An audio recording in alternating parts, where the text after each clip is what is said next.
Okay, a calorie is a calorie is a calorie. Well, so we've been told for the last 60 years, and indeed is still the basis of many weight loss programs and clubs, that it's all to do with calorie restriction. And even a mean young athlete like me, who uses the Fitbit, still talks in terms of the calories that I burn every day. And it's an enormous number, as you can imagine. But it's all complete nonsense, of course, because whilst there is no such thing as a calorie, it's a complete myth which was invented by the sugar industry in the 1950s. And it was done at a time when there was heat on the industry, and they were pointing the finger at sugar being the problem and causing obesity, which of course we now know it does. But that didn't suit the sugar industry too well, so they had to come up with this idea that it doesn't matter where you get your calories from. You can get it from cola drinks and from sweets, or you can get it from lettuce and cabbage, and it's all the same. And I think it's blindingly obvious that's not true, and this has been confirmed yet again in the last couple of weeks by researchers who said that there's an enormous difference between a calorie that you'll find in a sugar-sweetened drink and in starch, for instance. And the calories in the drink, not surprisingly, will make you obese and increase your risk of type 2 diabetes, whereas the calories in starch won't have any effect whatsoever.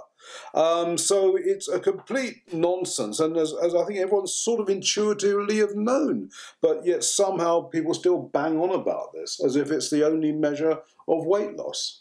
Well, we have to understand that the whole idea of food being energy measured in calories was invented by a guy who actually was an engineer, and so he was looking at the body like a machine. And he saw that certain things created energy with this machine, with this engine. So it must be the same with the human body. And of course, it's patently false. Our body has such an amazing, unique design. I mean, it's real genius design here, that it can distinguish all sorts of things. And one of the issues really is about what it turns into sugars, and how quickly food gets turned into sugars. So carbohydrates of all varieties get turned into sugars, but it really depends on how quickly they do, and different foods turn into sugar far more quickly than others. And of course, refined sugar is the kind of standard thing that turns into sugars the fastest. Yeah. And that's the big problem, because what you're talking about here is what happens to the rest of the body. When it does turn into sugar, it overwhelms the pancreas, which is controlling insulin, which deals with the sugar coming into the body, and also the liver. So it's not just the pancreas, but the liver. And of course, if there's constant sugar that the body can't handle, it lays that down as fat. Yeah. So that's very different. So the speed at which foods get turned into sugars in the body is the real key, not how many calories they have. And of course, that is measured by what they call the glycemic load. And the higher the GI or glycemic index level of food, the quicker it converts to fats and causes the health problems. Now, one of the really dangerous things about a calorie is a calorie is a calorie is what most doctors recommend with, say, cancer patients. Now, we all know that cancer patients lose weight. And they have, as the cancer is taking over more and more of their bodies, they oftentimes either can't eat or they're losing weight naturally. So doctors oftentimes have at chemotherapy centers cakes and all kinds of stuff like candies all the time.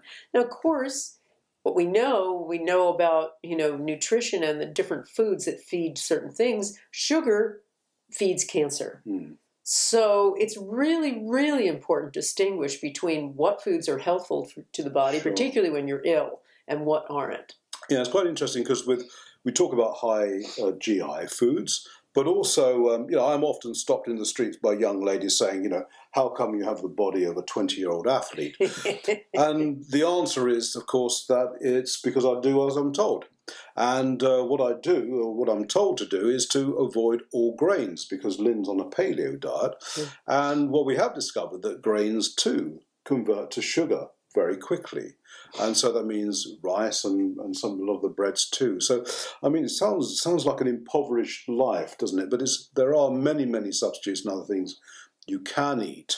But this really is what it's all about. And it's not that sophisticated, really, but compared to the calorie is a calorie argument, I suppose it truly is.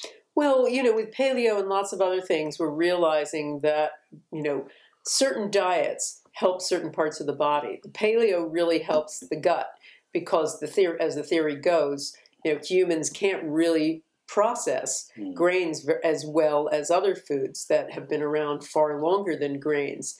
And particularly since grains have certain substances called ligands, which are inflammatory in the gut.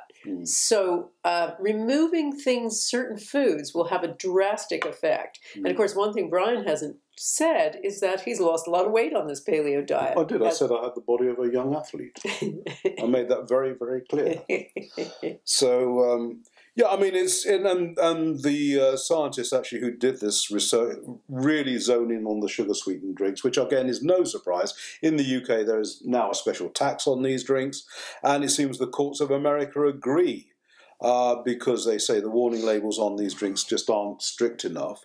So there we have it. I mean, enormous common sense, and we hope eventually the slimming industry catches on.